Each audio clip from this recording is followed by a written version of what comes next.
And we learned in that news conference yesterday, Sandra, that the timeline has moved up 6 minutes for when this massacre began. All along, we were told that it began at 10:05 p.m. Sunday night. But come to find out yesterday in the news conference that the very first shots were fired at 9:59, not down at the crowd below at the Mandalay Bay, but at a security guard who happened to be responding to an open door alarm on the 32nd floor of the Mandalay Bay Hotel. That security guard's name was Jesus Campos. He was responding to an alarm, and while he was up there in the hallway, he heard what he thought was drilling sounds. So it's very possible that what he was responding to was an alarm, and what he heard was the attacker prepping for his attack.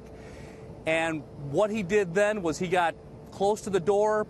The shooter saw him through the door with all his security cameras, and he fired 200 rounds at Campos.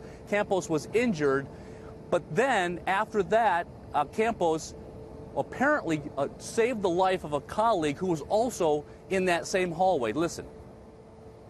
Immediately upon being injured, notified security of his situation.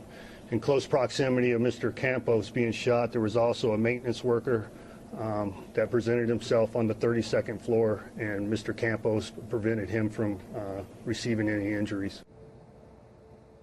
So the significance of that is Campos was able to alert all of his colleagues down in the hotel and the police exactly where the shots were coming from, and of course that 11 minutes after that of hell from that 32nd floor.